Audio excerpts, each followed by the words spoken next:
Hey guys, welcome back to the channel. I have another Marine ECM, this time working in a 496. This is a 2007 calibration. Computer is almost, the same year, let's say, it's from the late 2006, 2006. Customer concern, IAC valve. So this is a very common failure on these boats, on these engines, and on these computers. This is a Merc Cruiser PCM0308M. So you can see in there the numbers and the date. So this is again coming from Approved Marine in New York. So they send me this and it says, we believe it has a bad IAC driver, 100% right in the money. So this is the IAC driver, and as you can see, we have no light. Right now I have the boat, uh, the engine running, right? So we are in 624 RPMs, and the IAC duty cycle is on 30%. One thing that I also want to address or explain depends on the year of your boat. In a 496, if it's like the earliest 2001, 2002s, the IAC valve after you reach the coolant temperature of 165 degrees will go to zero, and then it will only open up when you are under over 2000 RPMs or so. That is completely normal. So yeah, this is a completely control environment. So you cannot really go by exactly what I do, but the computer will respond to the changes on temperatures and everything that I do. We got port exhaust temperature, starboard temperature, manifold air temperature, sea temperature, which is actually right now 158, so it's a little too high. Let me change that to a more normal temperature. Let me see if I can. Oh, that's a seat pump. Hold on, I'm changing the wrong one. That should be this one. Yep. So yeah, let's bring it down to like 80 or so degrees. Manifold air pressure, I'm giving around 6.1. This is again what I like to have in my case in here.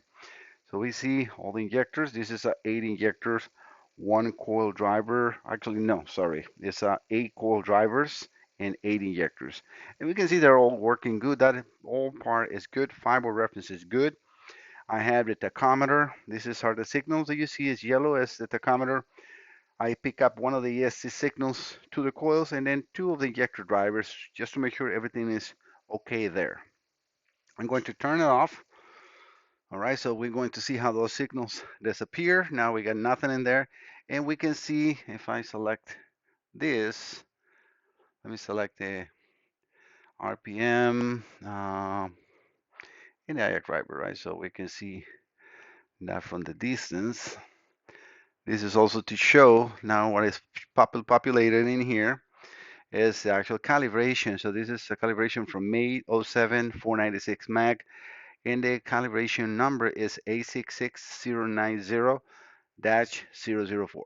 And then those are the parameters the computer will have, right? Or it has. So let me move this a little. Come on, let's grab it. I love when they do that. I'm trying to move it, not to make it big or anything. Come on. All right, so I'm just trying to move it this way so they're not on the way of the oscilloscope. All right, so you're going to see as soon as I'm going to actually completely power off, we're going to lose communication, and you can see that. So I'm going to establish the communication. We're going to see the fuel pump coming on. All right, so that is very good. We can see activations as far as injectors powered because it's going through the injector drivers, right? And then run it. And then you can see immediately injectors and everything. And now we can see the signals back in there as well. I seen a little bit of a hump sometimes in the computer. This computer took a big hit, and I can see damage on the board itself because of the IX driver.